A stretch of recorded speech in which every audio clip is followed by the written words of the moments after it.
Thank you for your attention. Thank you for being here.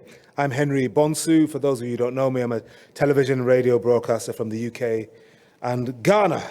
Delighted to be your moderator for this session. Hopefully you're in the right place. If you came here for sustainable forests and green energy, that's good. If you came here specifically for sustainable bioenergy, for energy transition toward net zero emissions, even better. Fantastic. Because that's what we're going to do. That's what we're going to discuss over the next hour and a half or thereabouts. So thank you very much. We'll have speakers in the room and joining us virtually as well. The key subject of this special event, well, it's twofold really. How sustainable forest management and sustainable bioenergy production may contribute to green energy transition towards sustainable energy for all. How are we going to do this? It's a laudable aim, but how are we going to realize it? That's part one.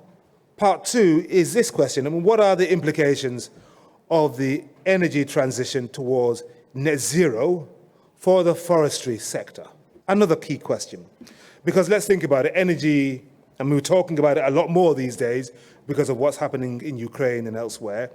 It lies at the heart of both the 2030 Agenda for Sustainable Development and, of course, the Paris Agreement of 2015. People talk a lot about biomass, don't they, from forests and agriculture. And these sources contribute a significant proportion or portion to the global energy mix. Wood fuel, for example, accounts for roughly 40% of the world's renewable energy supply. And think about that compared to solar, hydroelectric, and wind power. It's as much as all three of those combined. However, much of this bioenergy is used for what? Ordinary, everyday, mundane things like cooking and heating, essentials in the context particularly of developing countries where access to modern energy is still lacking because of slow progress toward universal access. A lot of people are cut out of electricity and clean cooking solutions. So that heavy reliance has significant environmental, economic, and social implications. I'm not going to name any city or town in any particular country, but as I suppose most of you are well-traveled, you know exactly what hits you when you go to some places, and a lot of it is from that use of firewood and charcoal.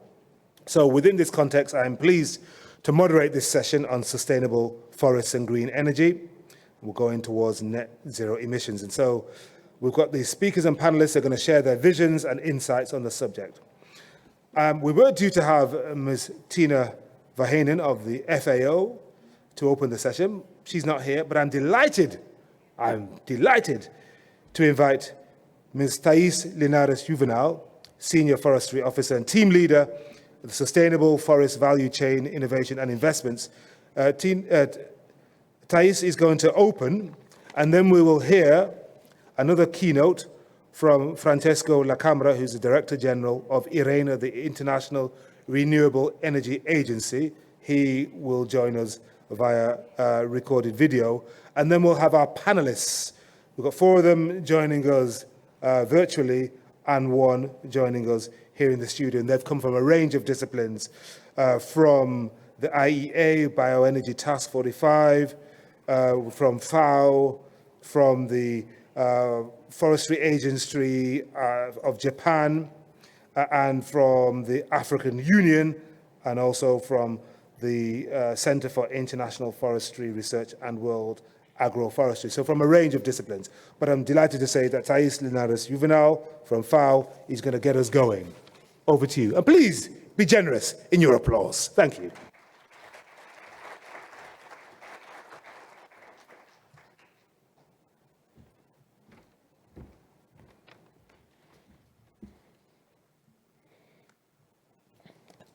Thank you, Henry. Excellence, distinguished speakers, dear participants, it's my great pleasure to open this special event co-organized by FAO, the Global Bioenergy Partnership, and the International Renewable Energy Agency in the context of the 15th World Forest Congress.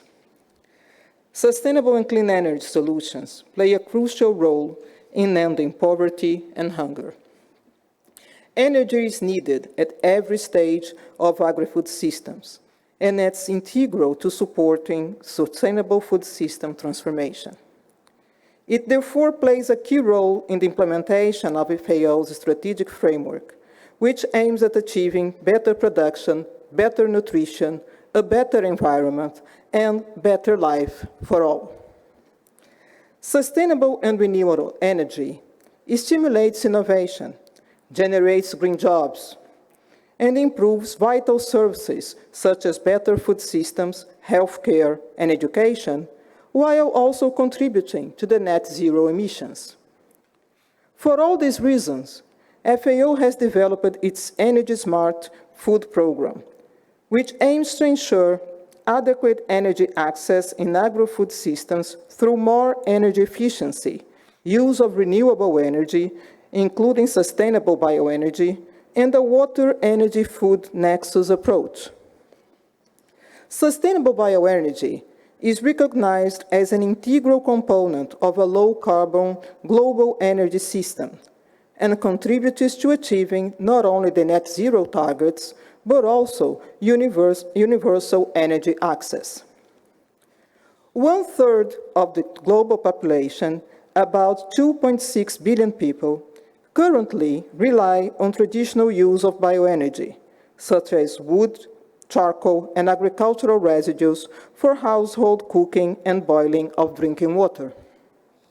In Africa, where this reliance on wood fuel is the highest compared to any other regions, about 2/3 of the households use wood for cooking, and about 90% of all wood cut is burned for this purpose. Such a heavy reliance and large consumption have significant environmental, economic, and social implications. It makes universal access to modern energy service by 2030 a big challenge and calls for bold action. Focusing on sustainability is key to ensure that bioenergy makes a positive contribution to sustainable development, while also contributing to achieving the goals of the Paris Agreement. Extra efforts are needed to facilitate the gradual transition towards modern, renewable, and sustainable sources of energy. More efficient wood energy supply chains and the adoption of the alternative forms of modern bioenergy play an important role in this process.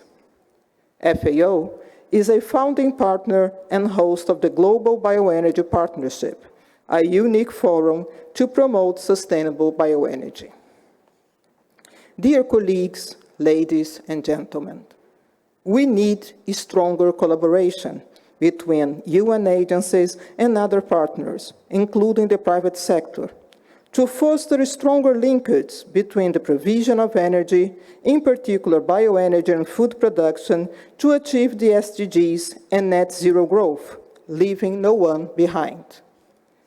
To this end, FAO has recently joined forces with IRENA through a memorandum of understanding aiming to implement concrete actions that ensure both energy and food security.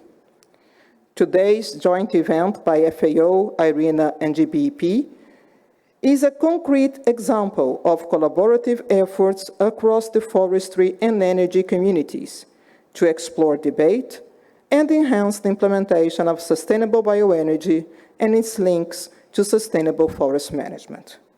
I wish you a very successful discussion. Thank you.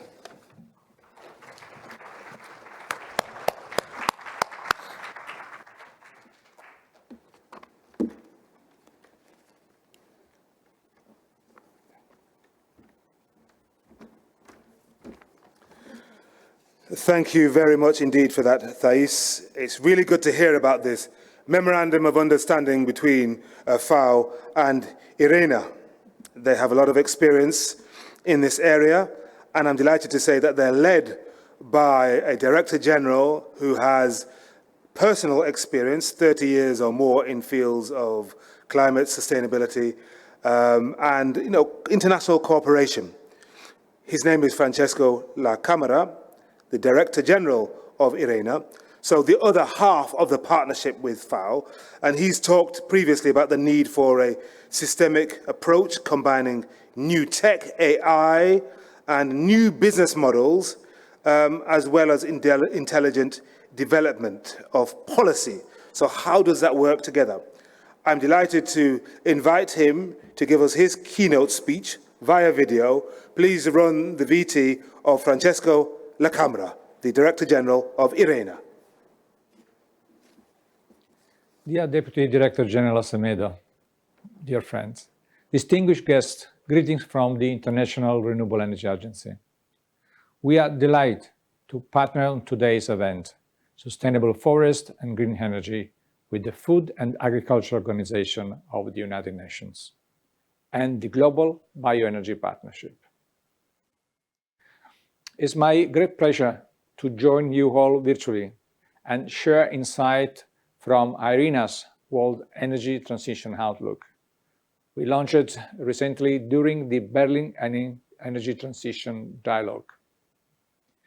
The World Energy Transition Outlook and the IRENA's specific work on bioenergy highlight the crucial role of sustainable biomass in delivering the Paris Agreement 1.5 degrees goal.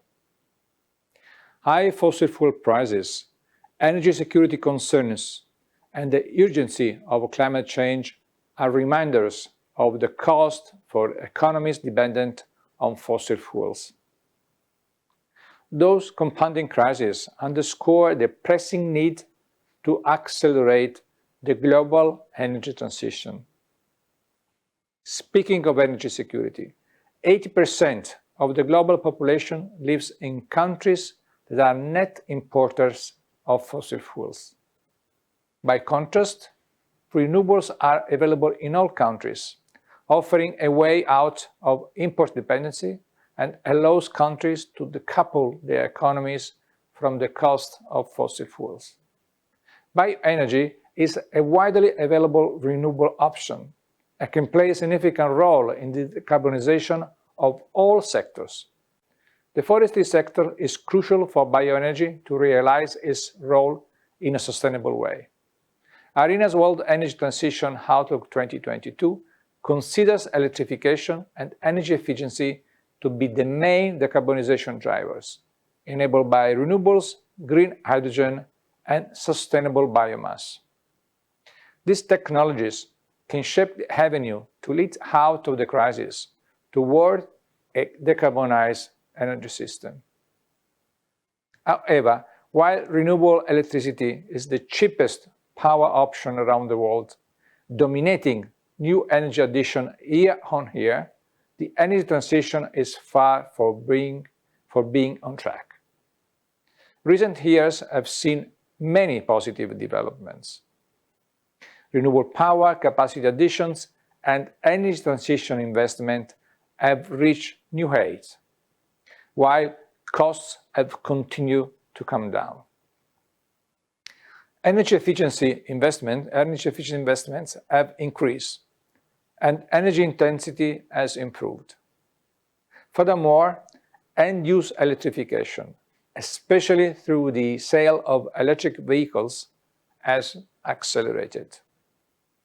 And the even more popular green hydrogen has become a major topic for energy policymakers, with new strategies and policies under development in many countries. Finally, bioenergy consumption has also increased. However, despite these positive developments, the pace of change is still not enough. Achieving the 2050 climate targets depends on sufficient action by 2030. Anything short of radical and immediate action will diminish and may eliminate the chance of staying on the 1.5 degrees or even 2 degrees path. This is what we are repeating everywhere. The coming 8 years will be critical. IRENA has identified priority action. Some of these include a resolute replacement of coal with renewables. The pace of renewables power deployment must triple, 3 times more annual addition of renewable power by 2030 is what we need. The efficient use of energy across all sectors must increase through innovation and demand-side management. Finally, the decarbonization of end-use sectors through electrification, green hydrogen, and the direct use of renewables with a key role for sustainable bioenergy should be prioritized. With a holistic policy framework, serious investment, and international cooperation, the energy transition can be a means for job creation and economic growth. 85 million energy transition-related jobs can be created worldwide in renewables and other transition-related technologies between today and 2030, more than offsetting the 12 million jobs lost. Of course, the imperative of just transition remains, which has to be carefully managed to minimize risk in pursuit of a more inclusive and equal world. Modern bioenergy plays a key role in the energy transition compatible with meeting the 1.5-degree climate goal. It has contributed to the largest share of all direct use of renewables, providing 80% of energy demand for building and industry, 3% of transport energy needs, and 3% of electricity generation. Biomass-based feedstock also provides a fraction of the feedstocks for chemical and plastic production. Moreover, universal energy access requires replacing traditional biomass use with modern and clean energy technologies. The role of bioenergy is greatly strengthened in the energy transition. According to our scenario, the 1.5-degree scenario, by 2050, modern bioenergy will provide 70% of all final energy consumption, thus contributing to power generation and all end-use sectors, especially enabling emissions reduction in sectors with few other renewable options, such as aviation and chemical industry. The use of biomass coupled with carbon capture and storage in the power and other industrial sectors will be critical in achieving negative emissions and the net zero goal. In the building sector, our 1.5-degree scenario envisages massive reduction in the inefficient use of biomass for cooking and heating. These energy needs to be replaced by a range of other sources aiming to shift to more sustainable, renewable solutions. The modern use of biomass in buildings will increase threefold, rising to 18.2 exajoule by 2050. There will be strong expansion in district heat from biomass, biogas, and biomethane. In the industry sector, bioenergy is seeing strong growth in the chemical sector, one of the most energy and carbon-intensive sectors, for which other decarbonization options are limited. Bioenergy can provide both process energy and feedstock for chemical production, replacing fossil fuel-based feedstock. In 2050, bio-based plastics could contribute to 20% of total plastic production, rising from less than 1% today. Bioenergy is currently the second largest contributor to renewable energy jobs, with just over 3.5 million jobs. This could increase to 14 million jobs by 2050. The liquid biofuel sector provides more than 60% of all bioenergy jobs today, followed by solid biomass and biogas supply chains. The supply of biomass feedstock will need to expand to meet the energy transition needs. Global and regional estimates suggest that biomass could reach the needed resource levels through a prudent and sustainable expansion, coupled with strong evidence-based sustainability governance procedures and regulation. In the forest sector, wood processing residue, forestry residue, and agroforestry practice are key to supporting the expansion of biomass sources sustainably. Realizing the feedstock potential also requires accelerating afforestation of degraded lands with native trees and sharing best practice for sustainable forest management. A policy framework must be in place to ensure sustainability and minimize adverse outcomes, such as competition for land, emission caused by land use change, deforestation, biodiversity loss, as well as air pollution. It should consist of stable and long-term sustainability targets, coordinated planning across departments, including energy, forestry, and others, as well as regulation and certification schemes. The Sustainable Development Goals can also be used to support sustainability governance. Naturally, no more solution fits all. Policies and measures should be contextualized when based on engagement with various stakeholders. In this last regard, ARENA will publish a new report on the policy framework for bioenergy just at the end of May. ARENA has also conducted various studies to support sustainable bioenergy policy making in different regions, such as Southeast Asia. There is an abundance of untapped bioenergy in Southeast Asia. ARENA estimates that in 2050, bioenergy could contribute to 40% of the primary energy supply in this region. We have identified 13 sustainable pathways that will enable bioenergy to compete economically with fossil fuels.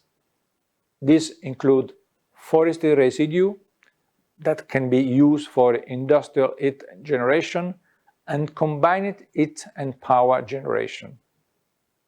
The global energy transition requires a 90% emission reduction in the aviation sector by 2050, compared to the business as usual level.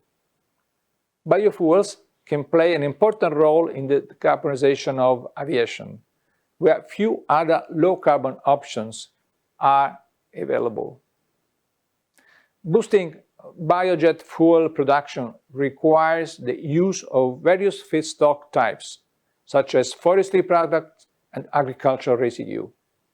However, policies are urgently needed to overcome barriers to reduce the high cost of biojet fuels and accelerate technology development and commercialization. Renewable energy solutions and integrated food energy systems represent a crucial opportunity to meet the energy needs in the agriculture sector.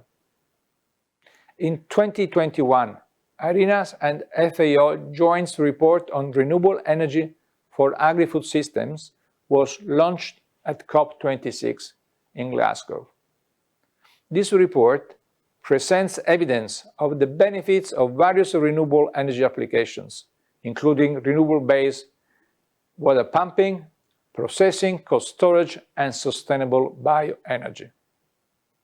ARENA and FAO have committed through a memorandum of understanding and a joint energy compact to work together to accelerate the adoption of renewables in the agriculture sector through energy assessment, pilot programs, and strengthening the enabling environment at national level. So, distinguished guests, accelerating the energy transition is an urgent and daunting task. It will require far-sighted choices, discipline, and wise investments. Governments today shoulder the challenging task of tackling energy security, resilience, and affordable energy for all. As I have presented today, bioenergy is among the key options for achieving these targets.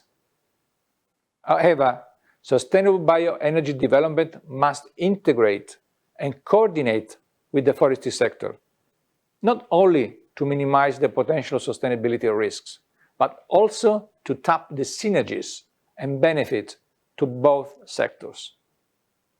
Achieving this will require radical action and extraordinary levels of international cooperation. ARENA is looking forward to further collaboration with the Food and Agriculture Organization of the United Nations and the Global Bioenergy Partnership to help ensure bioenergy can achieve its role in the energy transition in a sustainable way. Thank you very much for your attention. Wow. Again, not for the first time, I felt like I was back at college there, in grad school, just working away and making sure I got the key points there. Some amazing information there. 80% of the world's population live in countries that are net importers of fossil fuels. But I mean, renewables are available in all countries. And they're the cheapest form of energy available. We're far from being on track when it comes to this just transition that we all want to see. But they've identified 13 sustainable pathways. I mean, look at biojet fuel. There's so many things that are possible. But as Francesco La Camera said, the policy framework must be in place to ensure sustainability. The question is it in place? So in this next session, for this next hour, and we'll save some time later on in this part of the session for your questions, your thoughts, your comments, your replies, even small statements. We're going to look at various aspects of this, including the links between sustainable forestry management and sustainable bioenergy as a contribution to climate action, sustainable production and the use of wood energy with forest landscape restoration and sustainable livelihoods, policies and strategies on modern use of wood energy, the case of industrialized countries, case study Japan, transitioning toward modern or more modern and sustainable use of wood biomass in Africa. We'll hear from the African Union there. And also the case of charcoal, key concerns and the strategic transition of the wood fuel sector in developing countries. And we'll get an overall perspective on this from Thais. I'm going to ask her to come forward as well. So we've got several panelists. 2 of them are in the room, and I believe 4 of them are going to be joining us virtually. So let's get our 2 live human beings back up here on stage. Thais, I'm going to welcome you to sit here.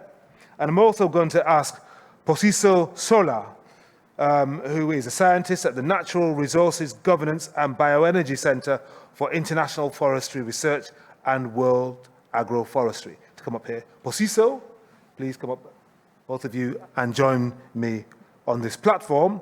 And then, by the wonders of modern technology, we hope any moment now to see Annette Cowie, Senior Principal Research Scientist at the New South Wales Department of Primary Industries, Australia, Maria Michaela Moresi, Executive Secretary, Global Bioenergy Partnership, and Natural Resources Officer at FAO, Toshimasa Masuyama, Advisor on Forests and Climate at the Forestry Agency at the Ministry of Agriculture, Forestry and Fishery, Japan, Yaguba Traore, Head of Policy, Strategy and Support, the African Energy Commission of the African Union.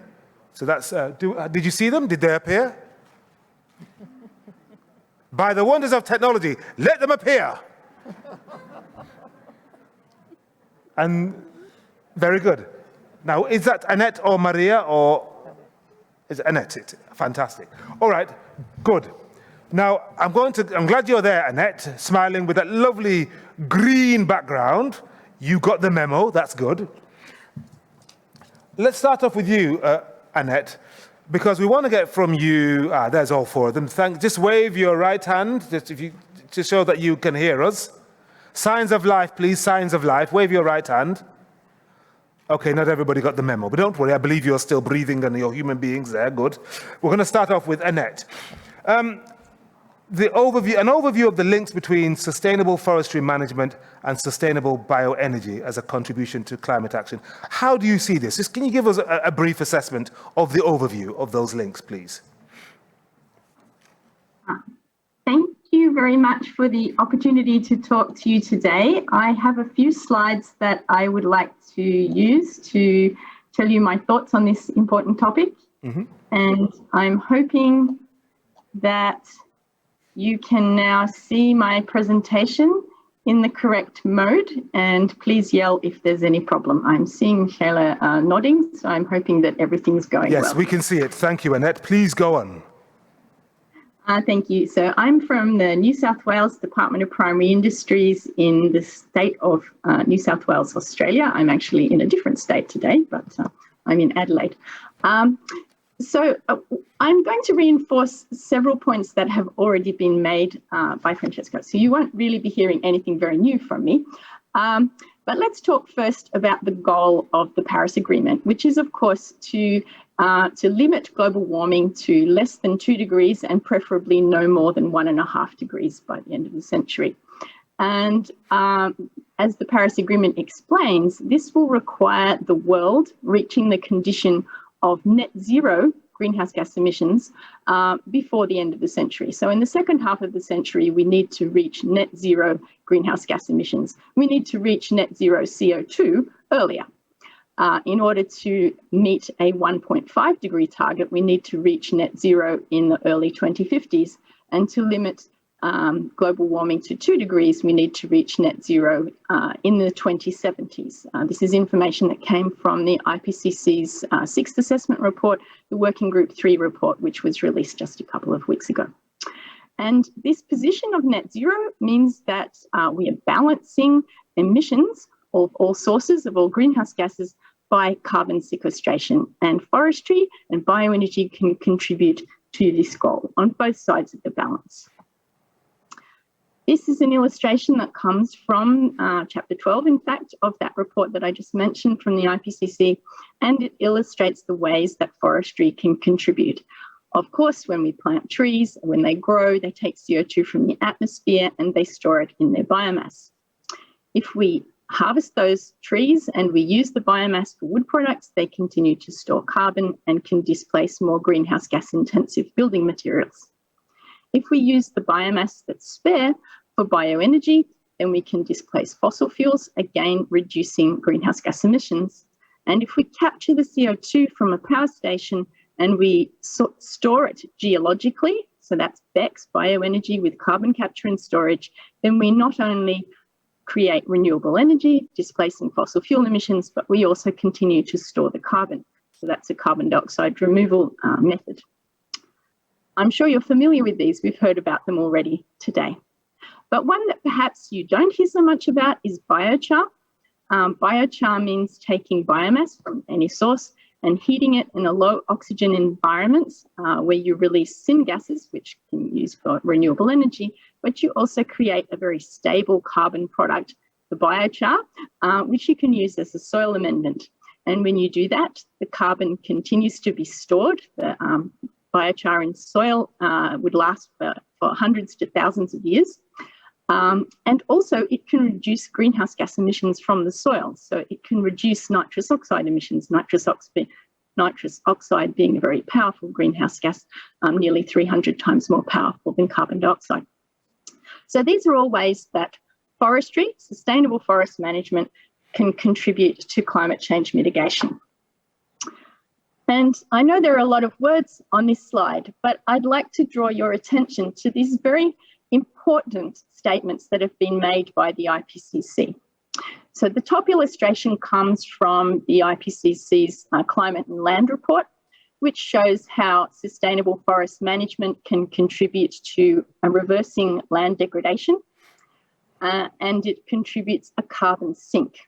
Now, the two definitions below, or the two statements below, first is the definition of sustainable forest management, which comes from the same report, which emphasises that sustainable forest management is about maintaining the functions of the forest in terms of biodiversity and productivity and regeneration capacity, so that it can meet multiple objectives. It doesn't necessarily create maximum carbon stock in the forest, but it maximises the carbon sink for beneficial uses. And that's emphasised in the lower statement, which talks about the fact that sustainable forest management, so that's forest management that produces a sustained yield of forest products, so timber plus biomass for bioenergy, will give the greatest mitigation benefit. So that's compared with a forest that's unharvested and managed for carbon sequestration alone. So in conclusion, I would say that our challenge is to integrate sustainable forest management into our landscapes, our multifunctional landscapes that need to provide for conservation, for settlements and for food production, as well as timber production and biomass for bioenergy. So this is our challenge, as has already been mentioned, of doing this sustainably, because we want to provide human needs while maintaining the natural resource base and ecosystem functions. Thank you very much. Annette, thank you very much indeed for that. Yes, indeed. Sustainable forest management can maintain functions of the forest so that it can meet objectives. It can maximize carbon sink and generate the greatest mitigation benefit than just leaving the forest, just fallow, just letting it grow naturally. If you manage it well, you can do a lot more. Fantastic. Okay, so let's move on to Maria Michela Moresi. You're going to talk to us about sustainable production and the use of wood energy. So you're going to link sustainable production and the use of wood energy with forest landscape restoration and sustainable livelihoods. Quite a number of elements to get in there, but I know that you're going to hold our energy and teach us something. Maria Michela Moresi from FAO, over to you. Thank you very much. And thank you to all participants online and there in person during the conference. I have some slides that I would like technicians to put up on the screen. All right, perfect. Okay.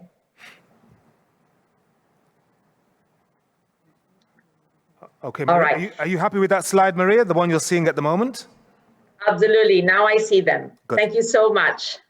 So as you said, I would like to very much highlight the linkages between the importance of sustainability, of sustainable production and use of wood energy with forest landscape restoration, sustainable livelihood. So next, please. First of all, I would like to highlight the difference between between traditional and modern bioenergy. We've heard in all previous presentations by keynote speakers the difference between those two ways of using bioenergy. So traditional bioenergy from solid biomass, we've heard, is the only energy available for around 2.6 billion people, especially in developing countries. But the problem that we have here is that it is not produced and used in a sustainable manner. On the other side, we have modern bioenergy that offers efficient and sustainable opportunities to improve or replace traditional wood energy value chains. And in this case, it also contributes to forest landscape restoration. So the key aspect here is sustainability. Sustainability is key in order to guarantee a transition from traditional towards more modern bioenergy production and use. Next one, please.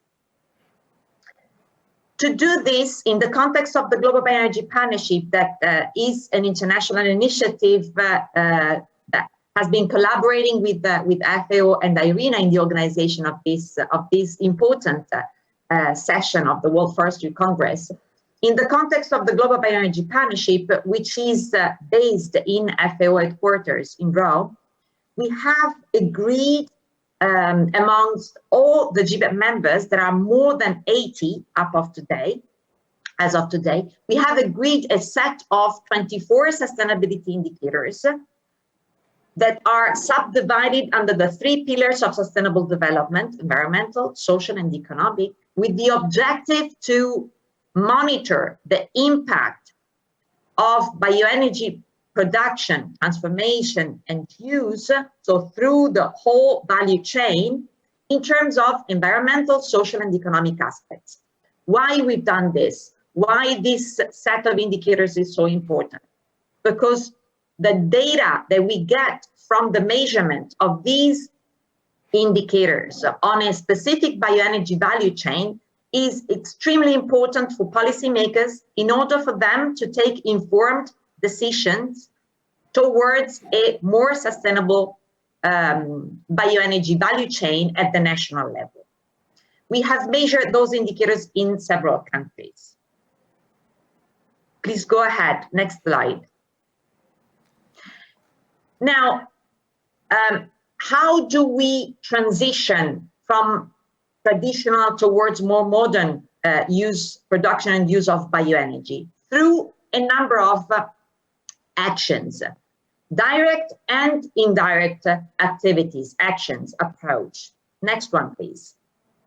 Let's start with the direct approach. So it's important that we improve the efficiency and the sustainability of energy value chains through direct approach, through each of the stages of bioenergy, of the bioenergy value chain, from the production, transformation, then the final use, without forgetting also the byproducts that comes out from the whole process, and that could be used to produce additional bioenergy production, or that could be used to restore the land. And this is the case of biochar, for example. But at the same time, together with direct activities, direct approach, we could also intervene with indirect approach. Next slide, please. So direct and indirect could go together. And indirect approach, we mean to look at alternatives to reduce, for example, the pressure on the forest, on forest resources. For example, looking at alternative feedstocks, that's the case of food and crop waste, crop residues, sewage. Look at new technologies, and that's the case of gasification. Here again, the production of biochar, which is put back into the soil to restore the nutrients into the soil. Or to look at other alternatives in terms of bioenergy pathways. And that's the case of biogas, for example, and the use of digestate from biogas into the soil to restore the soil. So you see these kind of direct and indirect activities, approaches, interventions could not only support and restore the land and forest landscape restoration, but also intervene in other sectors like poverty reduction, climate change mitigation and adaptation, disaster risk reduction, waste management, and so on. Next one, please. To conclude, it is also important not to forget to look at bioenergy and at forestry, not in isolation. We have to consider bioenergy and forestry in the context of the wider bioeconomy. And this was mentioned also by the keynote speaker, the DG Francesco La Camera, in his speech. It's important to consider that interventions should be carried out as part of an integrated landscape approach, also mentioned by Annette, that take into account these competing resource demands and needs from all stakeholders. Next one, please, just to say thank you so much for your attention. Thank you.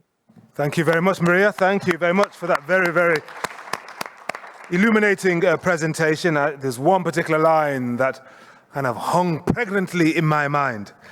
Urgent but gradual transition from traditional to modern. We can do this directly or indirectly.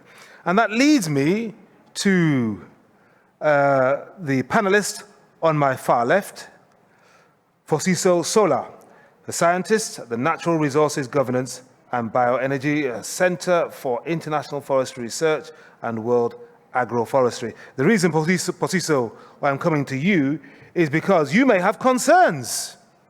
You may indeed. Concerns about the strategic transition of the wood fuel sector in developing countries. And you may want to home in on an example, a case study, like charcoal in Africa. I suggest that's what you want to talk about. Is it? Yeah. Is this on? Yes, it is on. Okay. So Yeah. please, yes, tell us about your concerns, given what we've heard so far.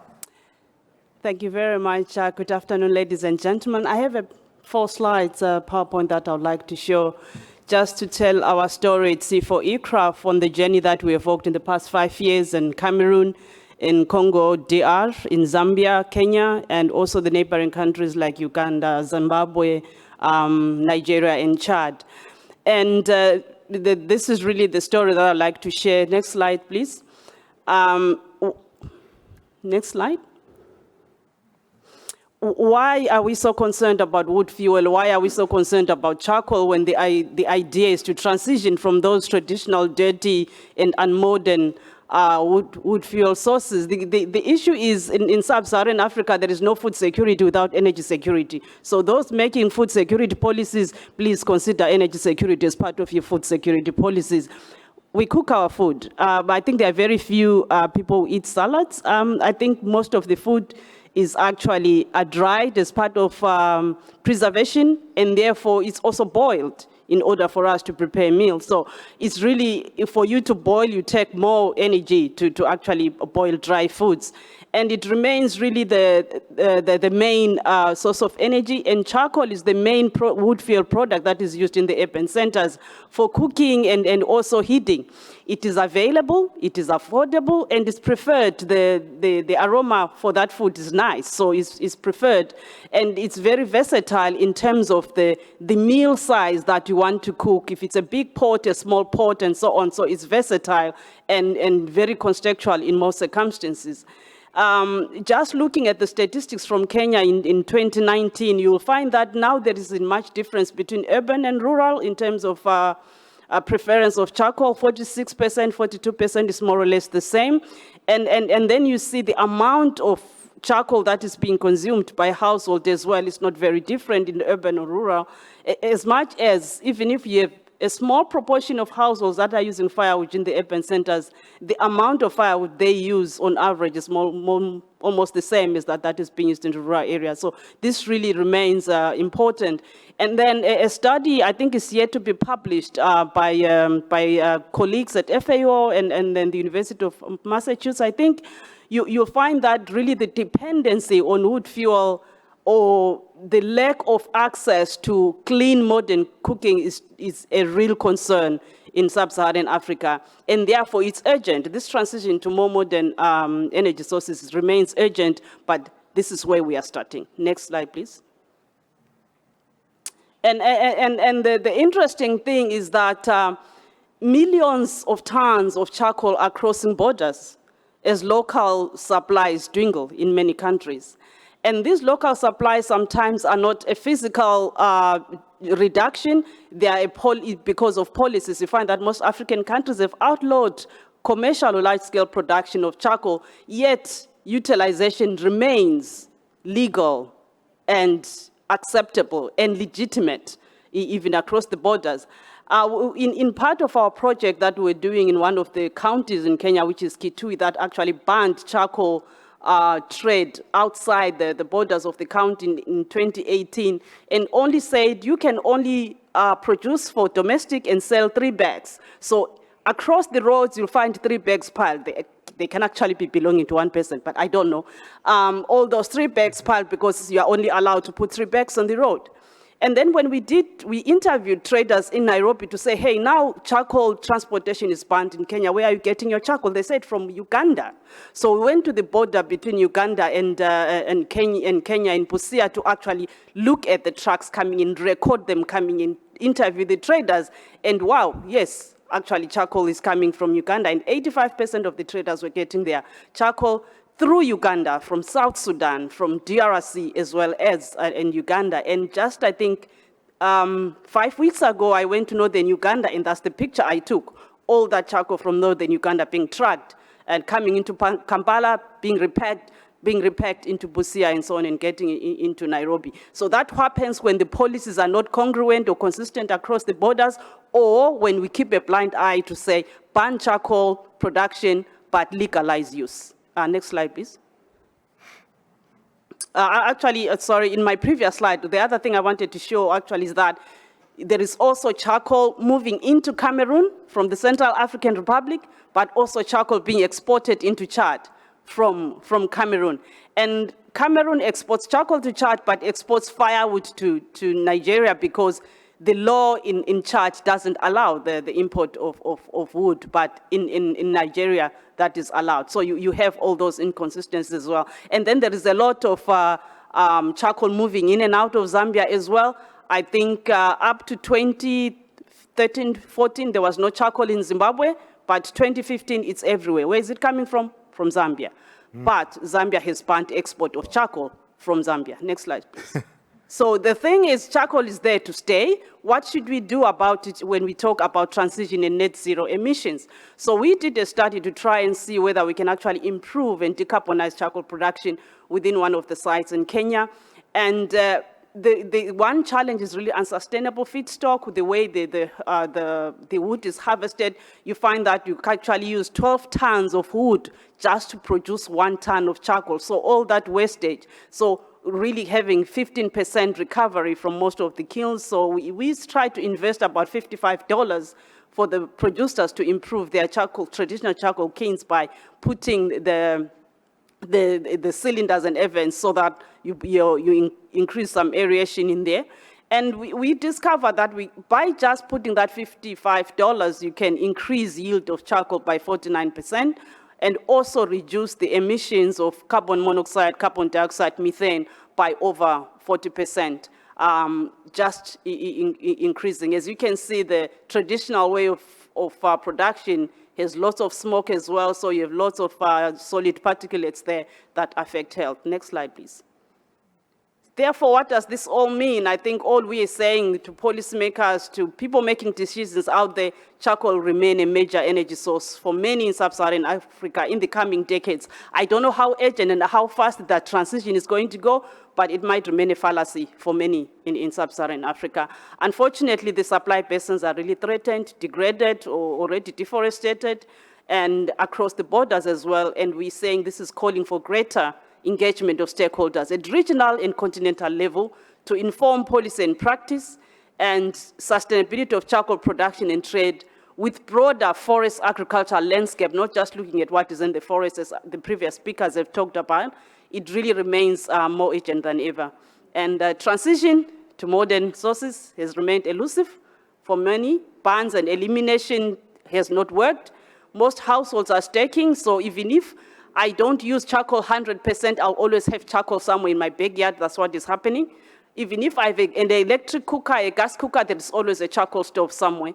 So investment is required to reduce the proportion of wood fuels in the energy budget by developing and availing affordable and enduring alternatives, making energy transition not just sustainable, but just, especially for those poor in sub-Saharan Africa. Thank you so much. Posiso, thank you very much indeed. That was very, very direct, very, very blunt. I like the examples you used.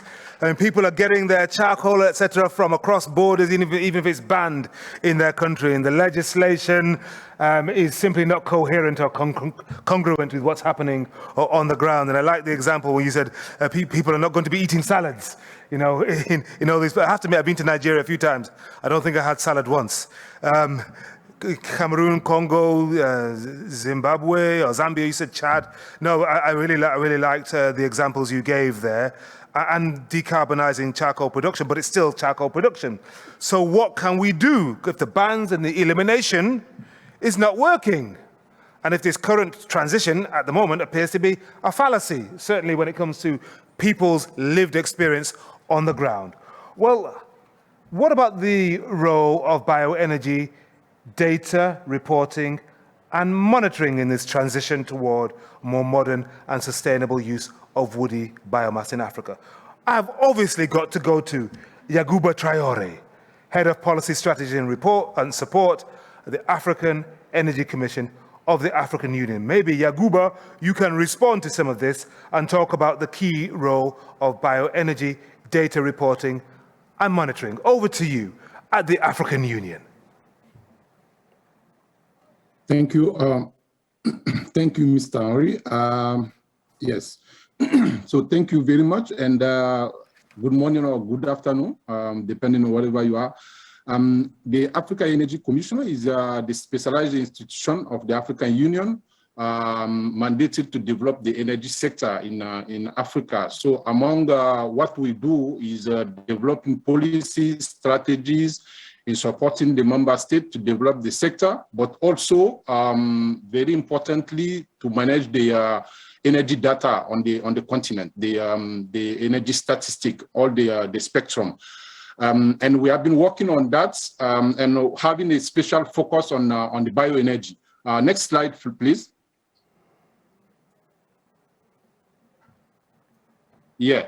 So according to the statistic that we have, the information that we gather from the member states, actually biofuel and waste represent around 430 million ton of oil equivalent, which is nearly the half of the total energy supply on the continent.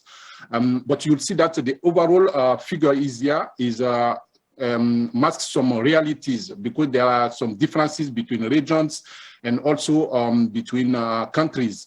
For example, this statistic represents like 75% in West Africa, Central Africa, and also East Africa.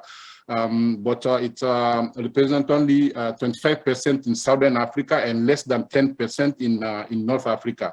So it means that the consumption of bioenergy in Africa depends on the region where we are living. West Africa and Central Africa are the most consumer of bioenergy share on the continent. Next slide, please. So in terms of solid biofuel consumption, this figure here shows that majority of solid biomass consumed on the continent is composed of firewood. Charcoal and agricultural residues represent a very, very small fraction of the total final consumption.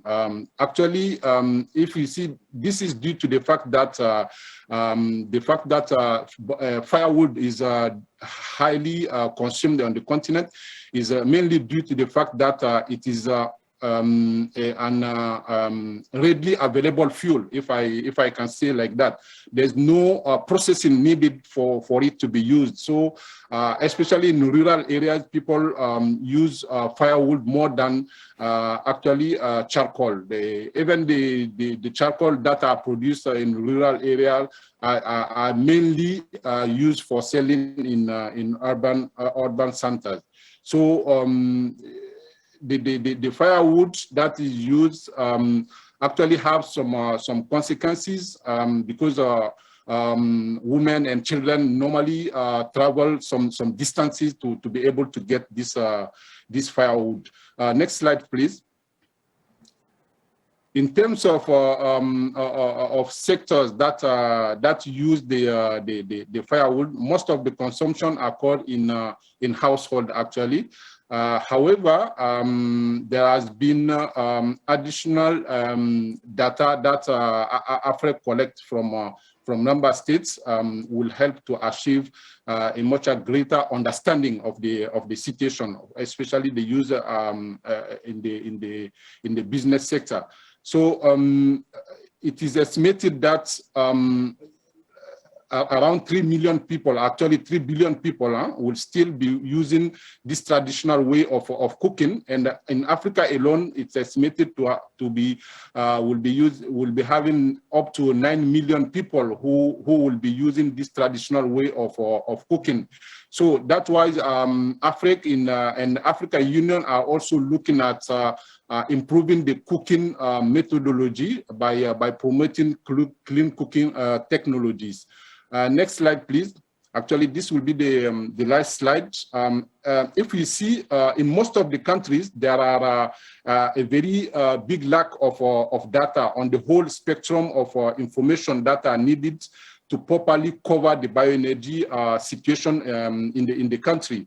Data on bioenergy consumptions is a result of surveys that are carried out for that date more than 10 or 20 years, depending on the countries. So even those all that data provide only a very partial picture of the bioenergy situation, with little information on cross-cutting issues such as health, employment, and also other socioeconomic development aspects. So in many countries, data collection is still met with several issues, including inadequate institutional framework among different stakeholders, among the agriculture department, department in charge of forestry, and also department in charge of energy. There's also a lack of human and financial resources. So the bioenergy statistic management in most of the African countries is not also considered as a key important sector, even though the bioenergy represent like 50% of the total energy consumption in Africa. So that's why African Union, through the Africa Energy Commission, has been working with the mandate from our head of states to really put some emphasis on the bioenergy reporting. That's why last year, with our partner, Global Bioenergy Partnership, we developed a kind of strategic framework for a sustainable management of bioenergy data on the continent. And through that framework, we provide guidelines to member states on how to improve the bioenergy situation on the continent. And this year, we are supporting the Mozambique Ministry of Energy. Actually, we are currently carrying out a bioenergy survey on the continent to really understand, on the country, to understand the use of bioenergy, the use of bioenergy comparing to other sources of energy in the country. We hope that this study will come out by early September this year, and it will be available to all. And we also use the data that we have to produce some policy brief. The last one that we produce is really to try to understand whether the biomass will still continue to fuel the Africa as source of energy. So with that, Mr. Henry, I submit, and thank you very much for the opportunity. Yaguba, thank you very much indeed. Thank you very much. Yaguba, Head of Policy Strategy and Support, the African Energy Commission. Again, very, very frank about the gaps, the shortcomings, and what's required, especially data on health and employment and socioeconomic impacts there.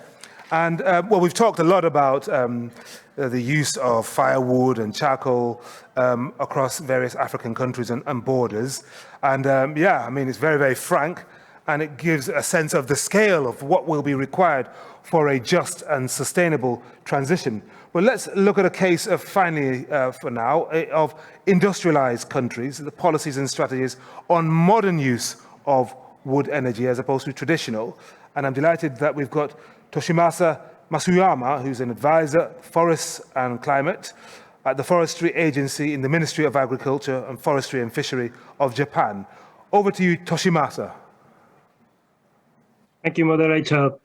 First of all, I'm sorry, I was not prepared to provide beautiful green backgrounds like other panelists. Well, you're in Tokyo. Maybe there's no green there. I don't know. No, I'm sure there is. There must be green there. Indeed, I'm in Tokyo.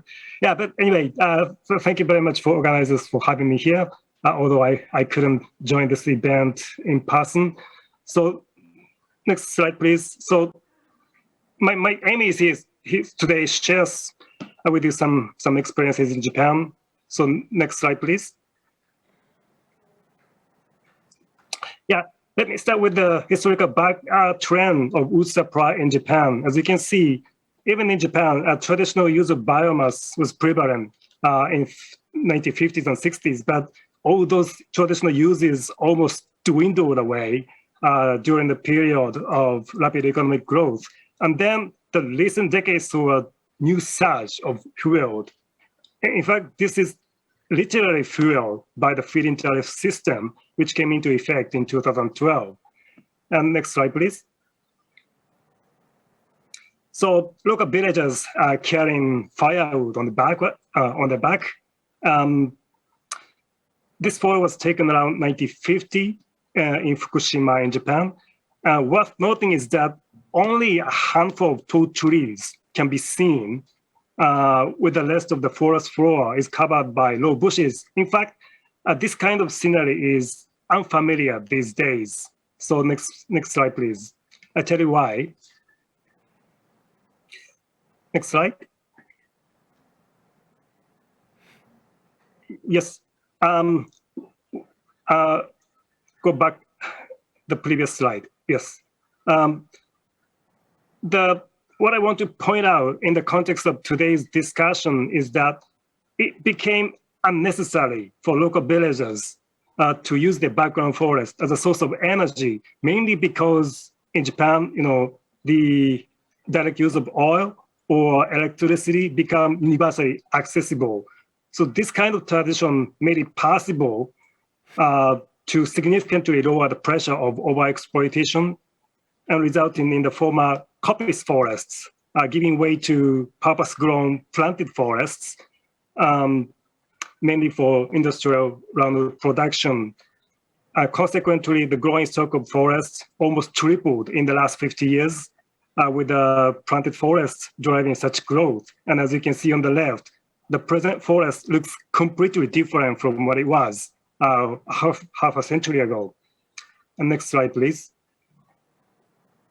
So let me just briefly explain the current surge of firewood in Japan.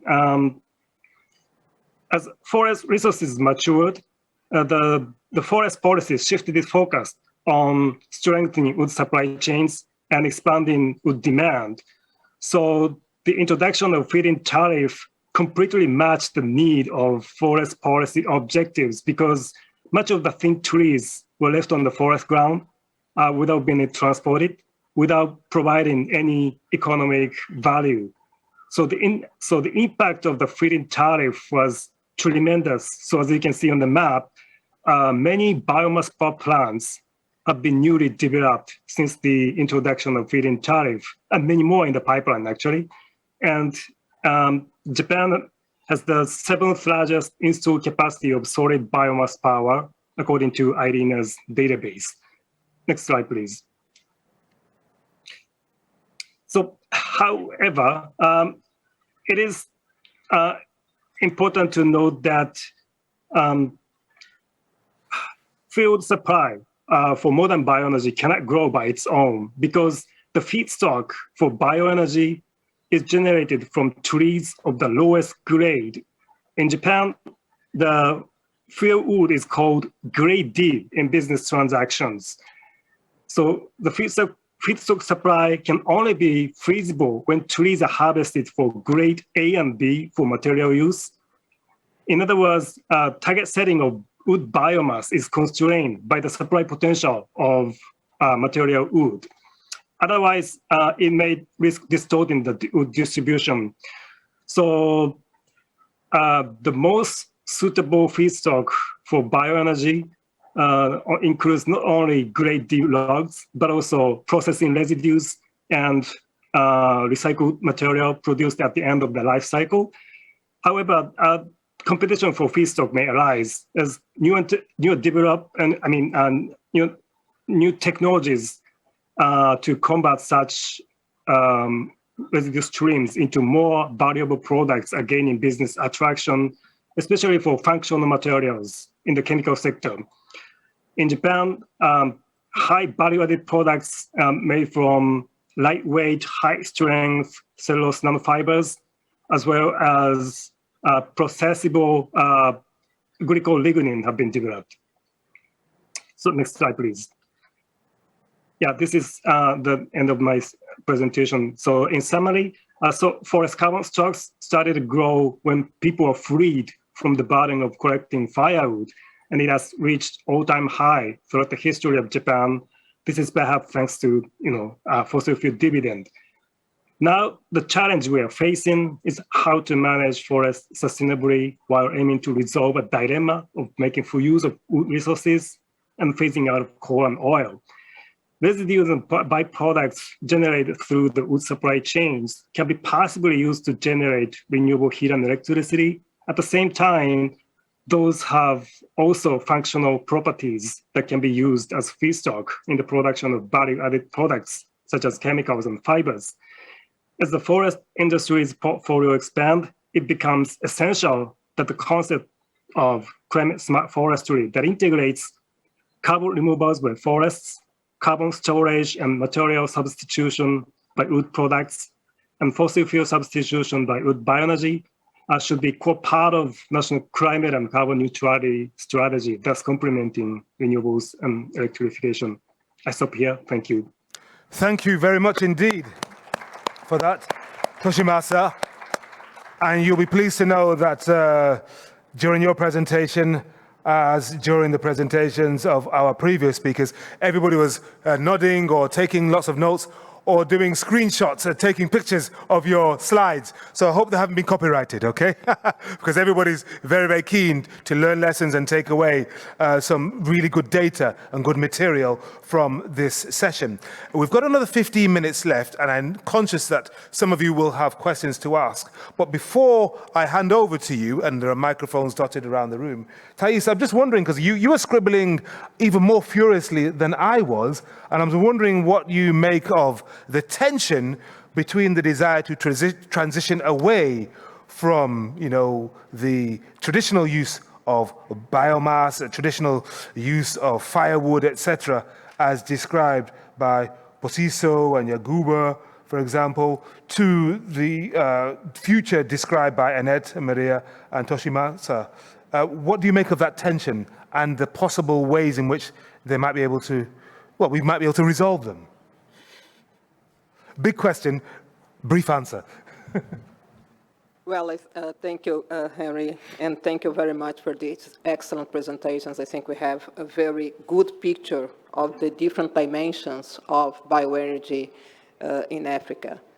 And I think that bioenergy, as we have seen here, is the invisible reality, meaning if we look at the data, it does not exist. So basically, it's very difficult to formulate policy. It's very difficult to trigger investments, to mobilize resources to something that does not exist in the numbers. And this is one of the main challenges that we have, because unfortunately, forest products in Africa, the statistics are weak across all the value chain. So this is a problem. So Africa is one of the main wood producers, but we have no statistics. When it comes to bioenergy, it's even more difficult because we have a situation when bioenergy, the sector is energy, but it comes from forests. So the energy authorities, they not always see the forest side. They do not always see that charcoal is actually part of their portfolio. And it makes the whole situation even more complex. So for us, there's not only this, but the charcoal, as we have seen here, is not a forest issue. It's a development issue. It's at the core of food security. It's at the core of livelihoods. It generates revenues. It generates health issues. It has a lot of, consequences associated to that are developmental issues, and we need to address them. Mm-hmm.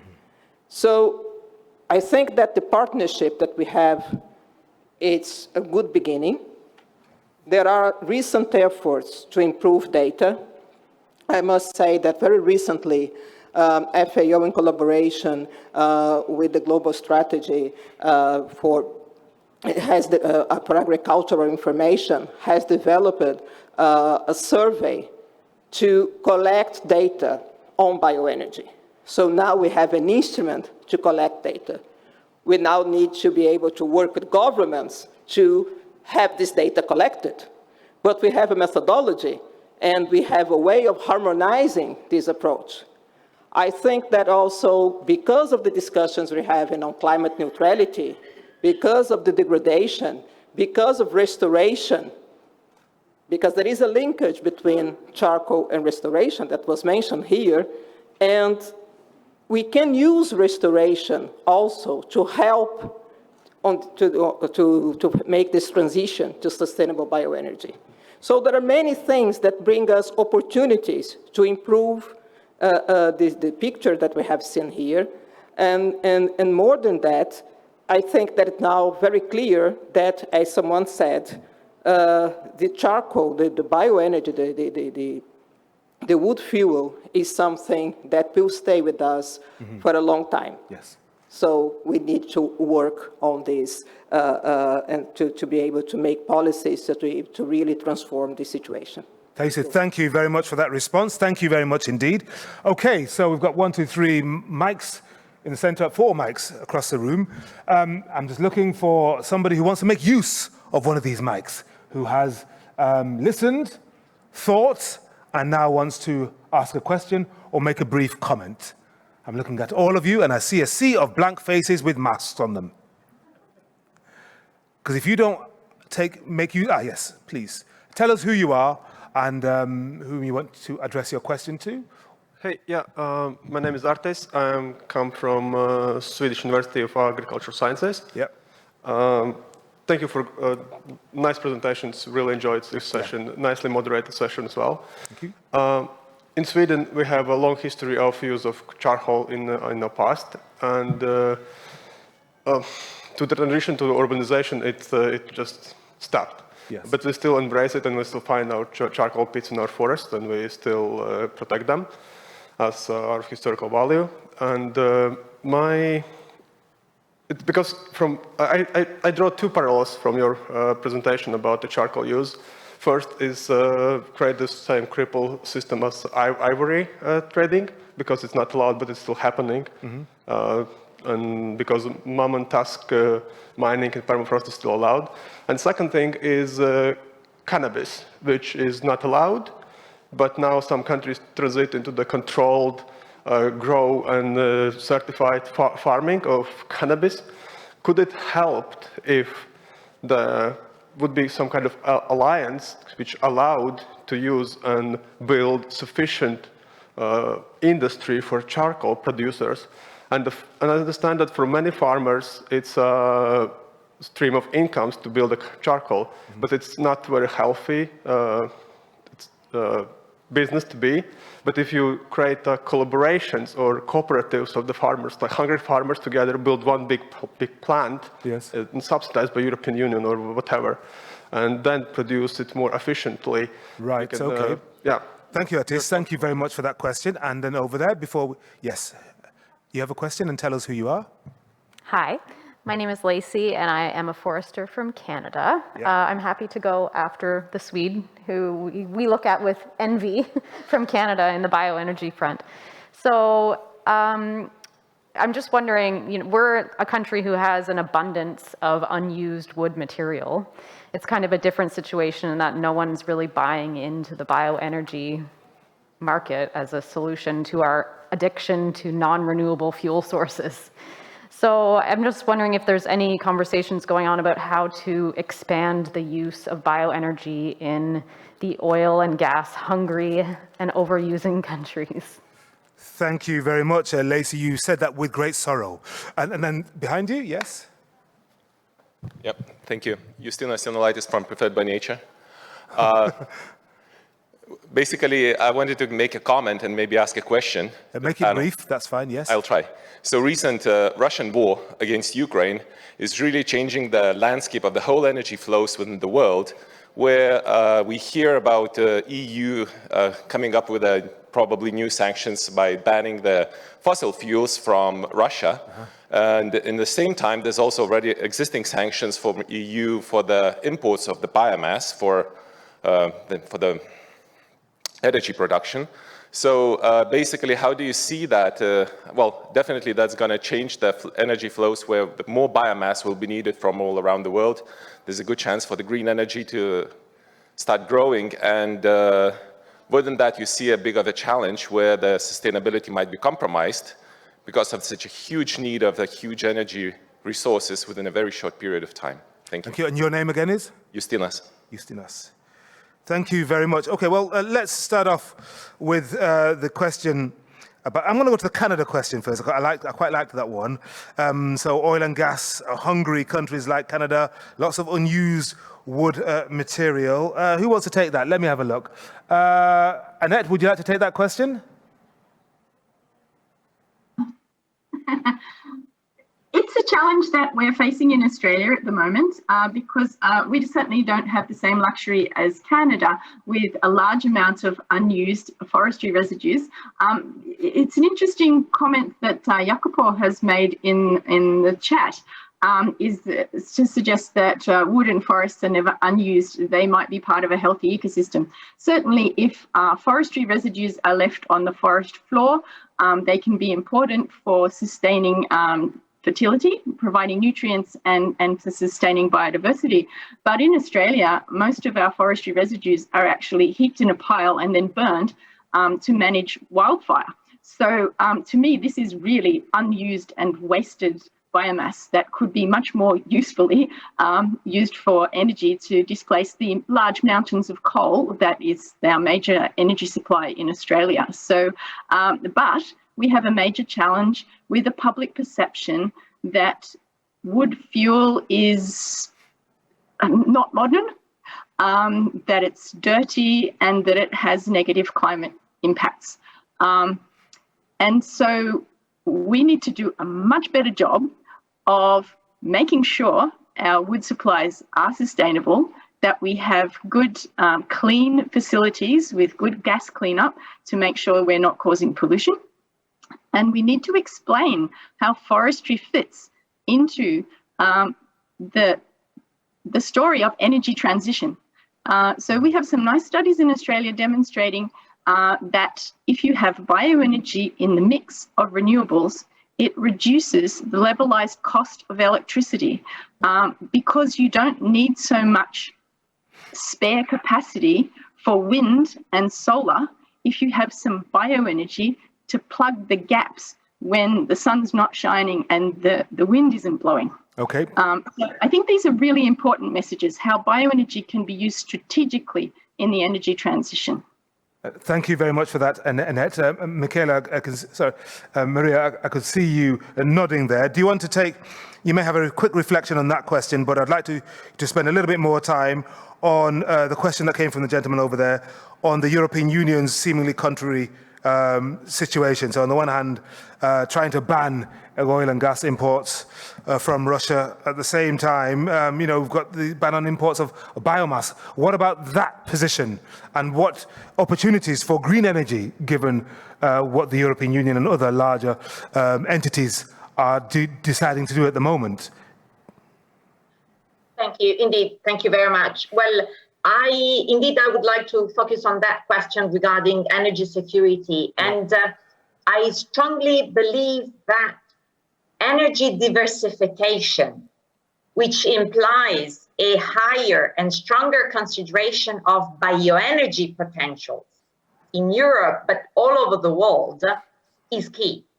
Because so far, bioenergy has been considered as the less appealing form of renewable energy with respect to other sources of renewable energy. I'm thinking about solar, wind, but now the current situation of energy security, that's the case in Europe, has brought us, not as specialist experts, because of course we know since many, many years, but has opened the eyes even of public perception and policymakers in Europe and all over the world that energy security is key energy diversification is a tool to guarantee energy security. And therefore, bioenergy has a role to play. And in addition to this, I wouldn't agree with the idea that sustainability is at risk. I mean, of course, it could be, because in order to have energy quick and dirty, we may tend to risk to put in at risk sustainability. But it's important that this doesn't happen, in the sense that we have a lot of potentials of bioenergy production in Europe and all over the world. Mm-hmm. It's just a matter of cleverly looking at bioenergy potentials that could be produced in a sustainable manner, and look at that. Allow me to make just one case. For example, briefly, biogas. Yeah. Yes, sure. Biogas, just to make one example. We have high, strong potentials of biogas production in Europe, that even just for the country of Italy, just to make an example, could potentially substitute, let's say, 1/10 of the import of natural gas from Russia. So this is that to say that bits and pieces all together, all the energy, renewable energy sources could contribute to energy security in a sustainable manner. Thank you. All right, thank you very much, Maria, for that. We're slightly over our time, but I think I'm going to extend by 5 minutes. Is that okay? People happy to stay for 5 more minutes? Is that okay? Yeah, I think people are. That's okay. Fantastic. Thumbs up. Was it Attis from Sweden? He was making comparisons which surprised me between ivory and cannabis, and then he talked about an alliance. Maybe the charcoal producers getting together to be more efficient, more sustainable. Posiso, any thoughts on that at all? You're smiling already. Yeah, because this dichotomy, charcoal production and use in Europe is clean. Yeah, when it's used there, it's clean. In barbecues and so on, it's clean. But when it's produced and used in Africa, it's not clean. And that is true. You find that even the bags of charcoal I showed you, they do find themselves in the barbecues in Europe. Now it's clean. And it's about the technology. Yes. The technology in the production and in the utilization. So the clean access to the clean cooking is really a key thing. That's one point I wanted to make about the dichotomy. But the biggest issue is governance. And the virus for governance is corruption. Yeah. So Kenya has one of the best charcoal rules. Zambia just put in one last month. Cameroon has a licensing system. DRC has a licensing system. Uganda has a way of managing production and use of charcoal, and how charcoal producers organize themselves and get licensed and get support in actually having efficient kilns that they actually are supported to put in by various projects. But what happens? Big traders, invisible barons, are deforesting forests. That's why we had a ban in Kenya. It was these people who go by night or by day, subcontract, because they are poor, that's the only way of livelihood they have, to cut down even gazetted forests and then produce charcoal in mass. They are very difficult to manage because they pay and bribe and grease their way through the system, and that's why in the end, even if you have the best licensing system, you have a governance system in place, but corruption is just collapsing everything. Posiso, thank you very much for that very sober reflection. Let's get a couple of closing reflections from the rest of our panelists, briefly, if you will. Yaguba, you can respond to what Posiso has just said or anything else you've heard as part of your closing thoughts. Yeah, thank you very much.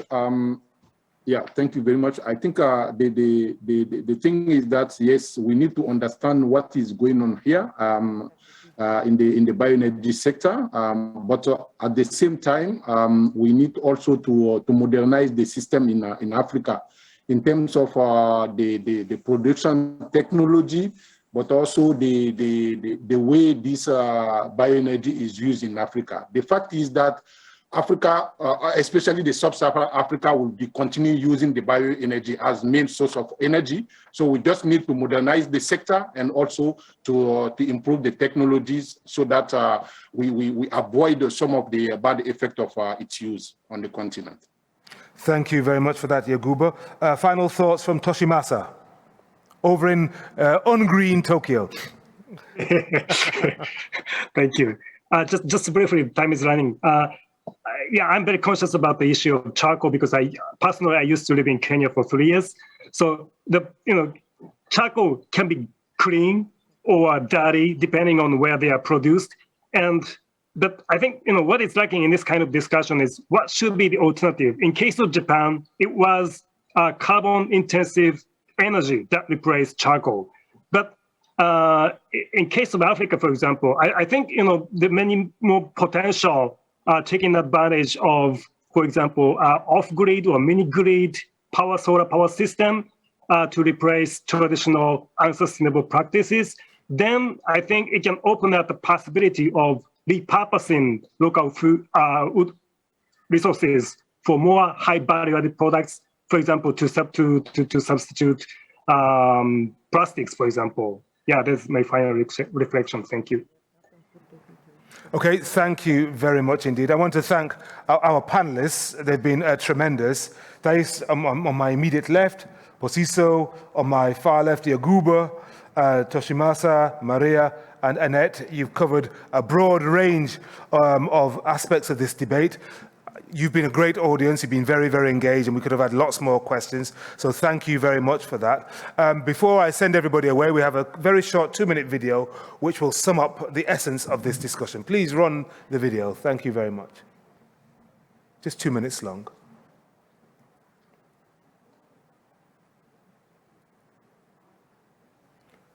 The tech team are looking at each other. Can we have the video? Yes.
A video from the Global Bioenergy Partnership. Thank you very much. This session is closed. Thank you very much indeed. Thank you to our panelists, and thank you to you as well.